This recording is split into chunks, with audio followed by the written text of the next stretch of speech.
आपको क्या लग रहा है ओवैसी का क्या कुछ काम आया, भड़काऊ भाषण या फिर जो ज़मीनी मुद्दे पे बात कर रहे थे मुस्लिमों के मुद्दे वो काम आया? ओवैसी जी को ज़मीन पर जो मुसलमान है वो उस तरह से मानता भी नहीं, मुसलमानों को अब समझ में आ गया है।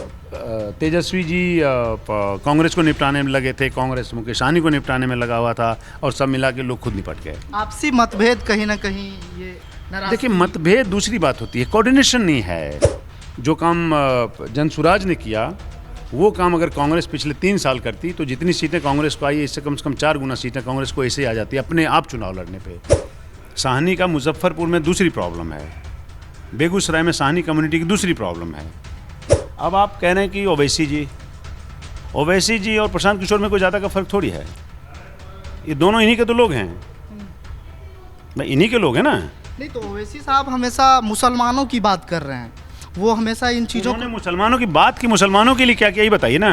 मैं प्रशांत किशोर को पर्सनली बहुत बड़ी बात कह रहे हैं सर। नहीं, वो ईमानदार नहीं है तो उसी पे चोरी ये भी करेगा, उसी पे चोरी वो भी करेगा, बस दोनों एक पे तो डाका नहीं डाल सकते ना।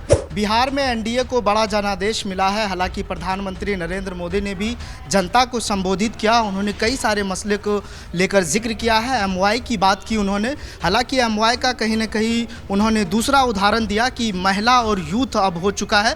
पहले जो मुस्लिम और यादव का जो फंडा था वो टूट गया है। इसी पर कई मसलों को लेकर बातचीत करेंगे। हमारे साथ सीनियर जर्नलिस्ट पवन कुमार सर हैं, खुद उनसे बातचीत करेंगे और बिहार के गली गली में जाके इन्होंने काफ़ी ग्राउंड को भी समझा है, खुद उनसे बात करेंगे। बहुत बहुत शुक्रिया वक्त देने के लिए जी। पहला सवाल और महत्वपूर्ण सवाल सर, आप बिहार को बहुत करीब से देखा है, आप वहाँ गली गली में गए हैं, कई सीटों पर आप चर्चा हो रही थी तो आपने बातचीत के दौरान कहा, क्या लगा आपको, एनडीए का क्या फैक्टर काम आया?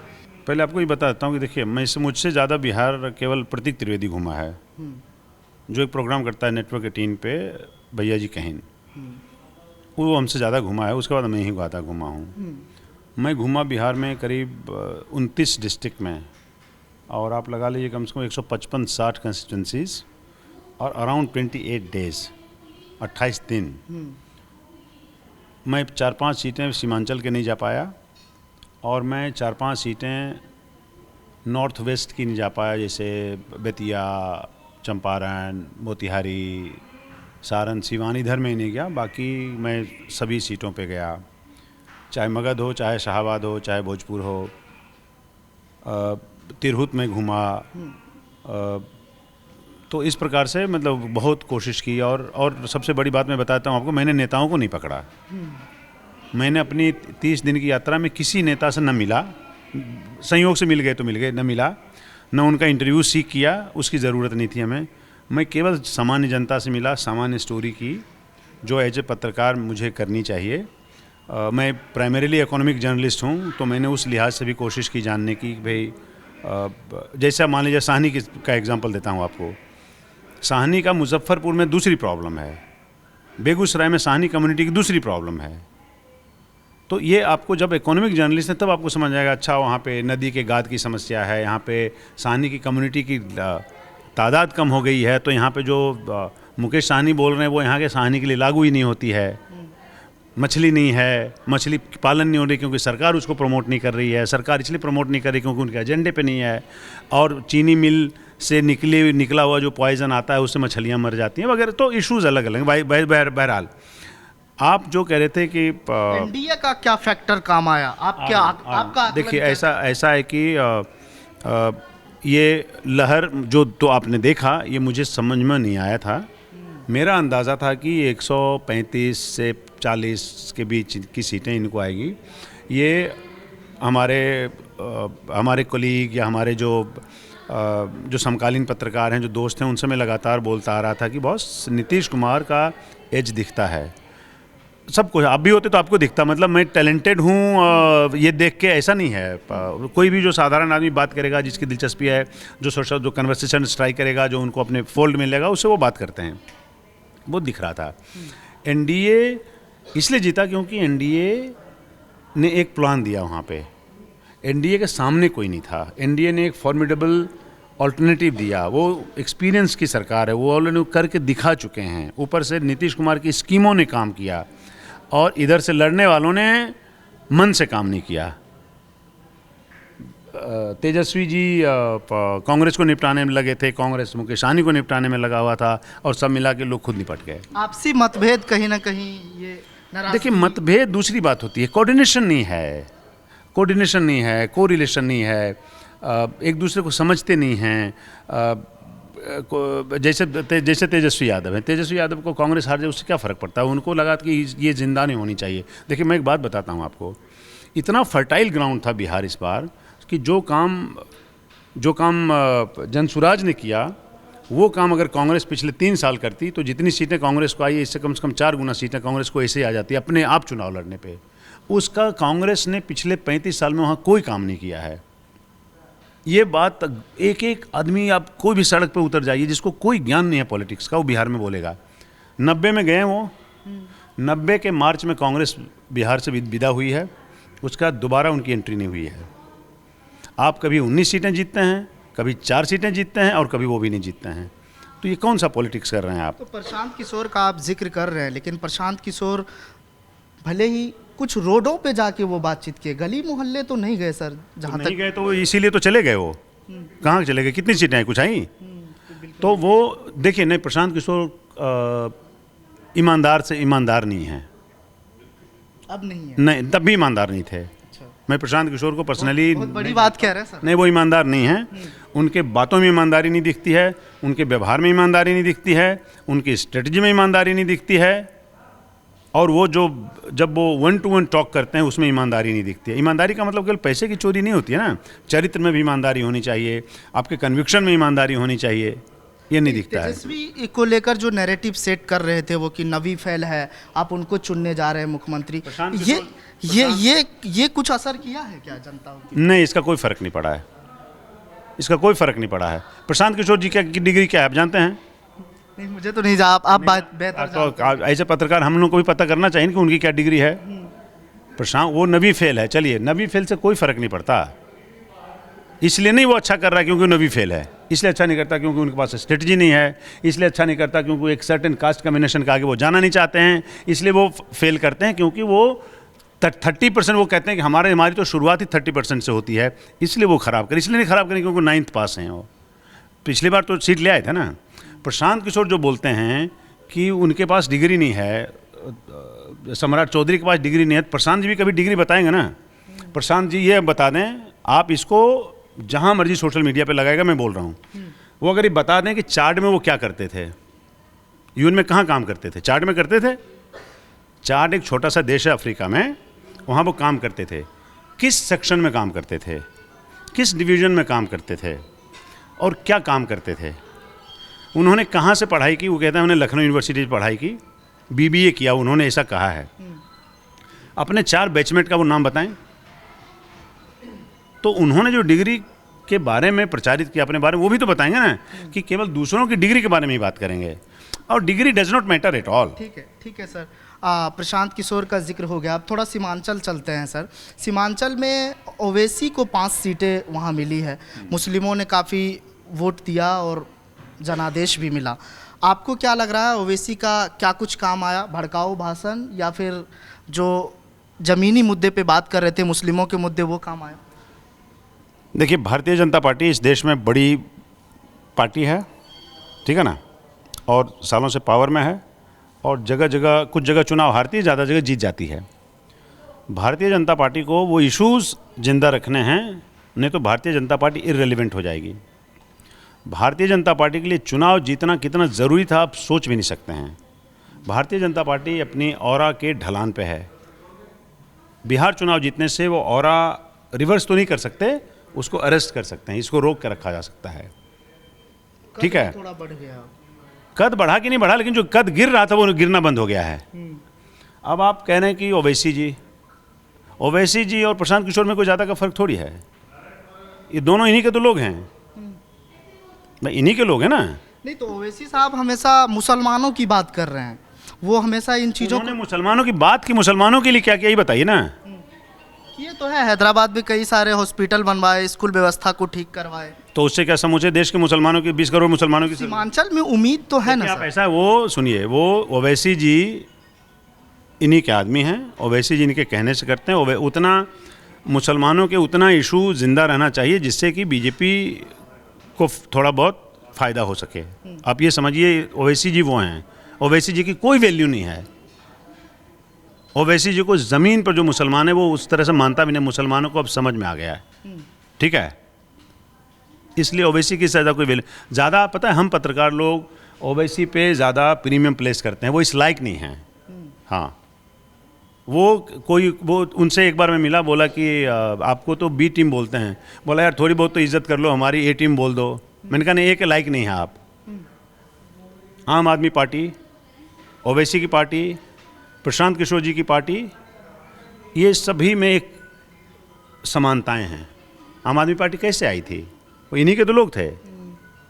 तो ओवैसी जी भी ऐसे ही हैं। पहले ओवैसी जी की जो सिग्निफिकेंस है वो बहुत सीमित है, तो वहीं पे उसको बीजेपी ने ये भी जा रहा है कि ऑपरेशन सिंदूर के वक्त जिस तरह से वो विदेश गए, भारत को प्रेजेंट किया। अकेले गए थे?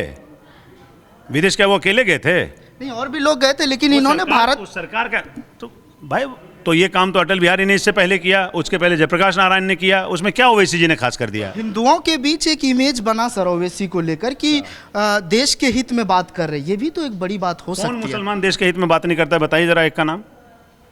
उन्होंने वो किया जो सरकार की स्कीम के तहत। ओवैसी जी को इसलिए भेजा क्योंकि उससे मुसलमानों में इमेज थोड़ी बेहतर जाएगी, देखो ऐसा यार ये तो सरकार के साथ है। मुसलमानों का उसमें कोई भला नहीं होता। इससे पहले 1971 का वॉर हुआ, उसके पहले जयप्रकाश नारायण को इंदिरा गांधी ने पूरी दुनिया घुमाया, ठीक है। दुनिया, नरसिम्हा राव ने यूएन में भाषण देने के लिए इस्तेमाल किया किसका? अटल बिहारी वाजपेयी का। ये सब हमारी अंतर्राष्ट्रीय कूटनीति का हिस्सा है। उसमें ज़्यादा आप लोकल राजनीति की तलाश करेंगे तो निराशा हाथ लगेगी। तो क्यों नहीं तेजस्वी यादव गले लगा लिए? वो तो खत भी लिखे थे, खुला खत दिया उन्होंने। एमआईएम ने खुद आरजेडी को खत लिखा था कि हमें गठबंधन में साथ रखिए, गले लगा लीजिए। उसी वोट के बदौलत तो ये जीते हैं यार, आप समझिए बात को। ये दोनों के एक ही तो वोट है। तेजस्वी जी किसके बदौलत जीते हैं?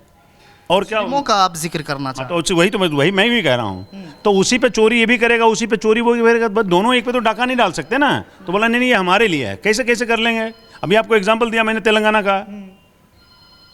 ऐसा है कि अभी अब 5 साल मस्त रहिए, अभी जो गलती इन्होंने की उसकी सज़ा ये भुगतेंगे। अभी 5 साल तक वहाँ कोई कितना भी कम्बिनेशन आप तैयार कर लीजिए, ओवैसी जी गंगा में घुस के कसम खाएंगे तो भी इस देश का जो समझदार व्यक्ति है वो यकीन नहीं करेगा कि ये बिना बीजेपी के सपोर्ट के काम करते हैं। अच्छा, एक सवाल और उठ रहा है, इस बहस को थोड़ा आगे लिए चलते हैं। कहा यह भी जा रहा है कि जो तेज प्रताप यादव की नाराज़गी है सर, तेज प्रताप यादव कहीं ना कहीं तेजस्वी यादव से नाराज़ थे, अपनी पूरी फैमिली से नाराज़ थे। आरजेडी ने उन्हें दरकिनार किया। आपका आकलन क्या कहता है यहाँ पर? तेज प्रताप की नाराज़गी ने ही तेजस्वी को थोड़ा साइडलाइन किया। तेज प्रताप को कौन जानता है बिहार में? लोग तो जानते ही हैं, लालू यादव के बेटे हैं। केवल तेजस्वी को जानता है, केवल तेजस्वी। और लिख के रख लीजिए डायरी में आप, इसी साल में, अब 365 दिन में ज़्यादा बोल रहा हूँ, अभी तेज प्रताप लौट के आ जाएंगे। कहाँ, किधर? और इधर आ जाएंगे भाई के साथ, मम्मी के साथ, पापा के साथ। कहाँ जाएंगे बेचारे? उनका कोई ठौर है? उनको कोई जानता है क्या? नहीं, इतना तो जानते हैं कि लालू यादव के बड़े। अरे उतना तो मैं भी खड़ा हो जाऊंगा जाने का। पवन कुमार है तो जानना नहीं हुआ ना। लालू यादव के वो बेटे हैं इसलिए बड़े नहीं हो जाते। तेजस्वी का अपना एक औरा है, उसने काम किया है, कॉम्बिनेशन में काम करता है, कार्यकर्ताओं के साथ काम करता है, तो फिर इसलिए तेजस्वी है।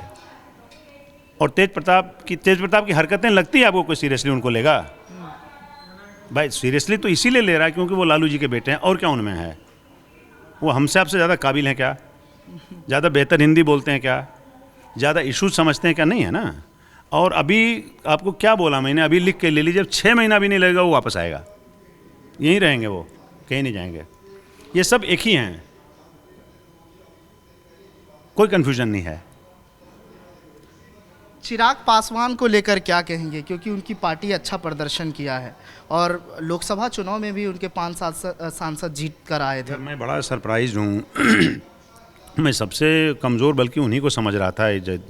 मतलब meticulous planning, combination of factors, साथ में चुनाव लड़ना, नीतीश कुमार का स्ट्रेंथ पे राइड करना, एकजुट होकर चुनाव लड़ना, मोदी के स्ट्रेंथ पे, एक्सपीरियंस की, पॉपुलैरिटी पे, आइडेंटिटी पे राइड करना, ये सब मिला के उनके लिए काम किया है। लेकिन जो सबसे बड़ी बात इसमें जो बाय प्रोडक्ट है वो ये कि वो अभी तक अपने पिताजी के मरने के बाद वो इस्टेब्लिश नहीं हो पा रहे थे। मतलब कभी इधर कभी उधर, कभी हनुमान बन रहे हैं, एक फॉर्मिडेबल फोर्स और स्ट्रेंथ उस फेरोसिटी के साथ नहीं आ रहे थे। इससे क्या हुआ कि इससे वो इस्टेब्लिश हो गए एक लीडर के तौर पे कि नहीं साहब, एलजेपी एक बड़ी पार्टी है और ये नेता हैं।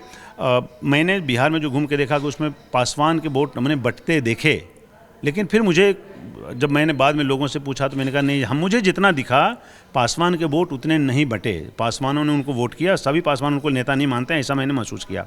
लेकिन बावजूद इसके मैं कहूँगा कि मैं गलत साबित हुआ और मेरे ख्याल से वो एक ज़्यादा मजबूत नेता के तौर पे उभरे हैं, ये तो दिख ही रहा है। एक और सवाल उठ रहा है कि अनंत सिंह का जिक्र बार बार हो रहा है मोकामा सीट पर। आप खुद वहां गए थे, आपने भी, हाँ, दुलार चंद यादव से आपकी मुलाकात हुई हत्याकांड से पहले। क्या एक्सपीरियंस रहा, उनसे क्या कुछ बातें हुई थी जो हमारे दर्शकों को बता पाए? एक पत्रकार का काम है, हम लोग सबसे मिलते जुलते हैं। दुलार चंद यादव से जब आप ऐसे बात करेंगे तो आपको ऐसे नहीं लगेगा कि कोई क्रिमिनल बैकग्राउंड का आदमी बात कर रहा है। अनंत सिंह से आप ऐसे बात करेंगे तो कोई क्रिमिनल बैकग्राउंड का आदमी बात कर रहा है, ऐसा नहीं लगेगा। पर आप जो बैकग्राउंड है, जो दस्तावेज़ में जो चीज़ें मौजूद है, उसमें आप क्या कर सकते हैं। लेकिन यह है कि भाई उनकी छवि तो अच्छी नहीं थी, उनकी कोई छवि अच्छी नहीं थी 2000 के बाद कोई थाना, पुलिस, ऐसा कोई दस्तावेज में उनके नाम नहीं है। जो भी किया उन्होंने 2000 के पहले किया।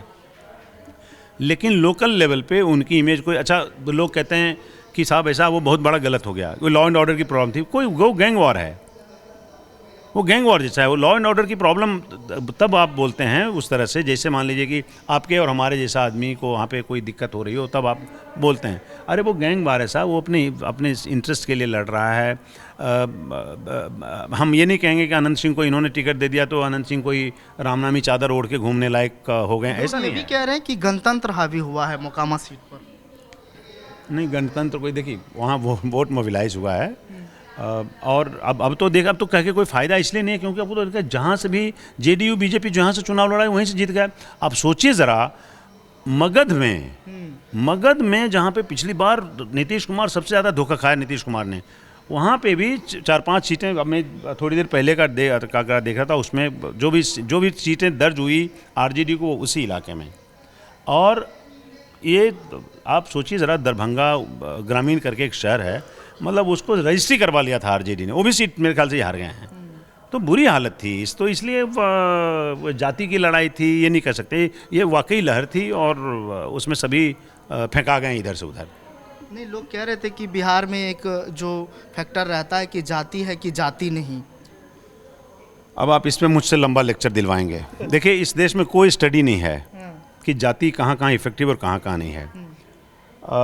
इस देश में एक स्टडी की है वो अजीम प्रेमजी यूनिवर्सिटी ने, डेटा पे बात कर रहा हूँ, इसलिए कोई झुठला नहीं सकता है। 25,000 करोड़ का डेटा है, 25,000 लोगों का सैंपल, 25,000 का सैंपल साइज़ है, which is a very big size. ये सब जो इलेक्शन में आप देखते हैं ना सर्वे, ये सब 3,000 2,000 के आसपास होता है। ये कहता है कि हिंदुस्तान में 55% लोग ऑन इन एवरेज अपनी जाति के कोई आइडेंटिटी से उसको वोट करते हैं। देखते हैं कि जैसा मान लीजिए मैं खड़ा हुआ तो आप देखेंगे अच्छा पवन मेरी जाति के, इनको वोट करो। हिंदुस्तान में ऑन इन एवरेज 55%, राइट। अब आ जाइए बिहार में 57%, राइट। अब आ जाइए एमपी में 65% लोग एसोसिएट करते हैं, कोरिलेट करते हैं अपनी जाति के कैंडिडेट से। ये मैं डेटा पे बात कर रहा हूँ जो कि नेट पे पड़ा हुआ है, जाके आप देख सकते हैं। तो खाली बिहारी को बोलेंगे कि जाति पे काम करता है तो जाति पे काम करता है, तो इस बार क्या हो गया? प्रशांत किशोर सही कहता है कि जब आपके पास बेटर ऑल्टरनेटिव रहेगा तो जाति गौण पड़ेगा। सारी जाति पता चल गई ना इस बार जनता दल को, राष्ट्रीय जनता दल को भी पता चल गई कि भाई नहीं हो सकता। Cutting across the caste line, इस बार नीतीश कुमार को वोट पड़ा है और इस चुनाव में जो लीडर था वो नीतीश कुमार था, उसके अलावा कोई नहीं था, जेडीयू भी नहीं। बस आखिरी सवाल सर, आप किसको बिहार में मुख्यमंत्री देख रहे हैं, आपका आकलन? नीतीश कुमार ही मुख्यमंत्री बनेंगे, इस पे कोई बहस ही नहीं है। उनको हटाने का पावर नहीं किसी में। He is so well placed strategically, even otherwise any other discussion is not, it is worthless. बहुत बहुत शुक्रिया।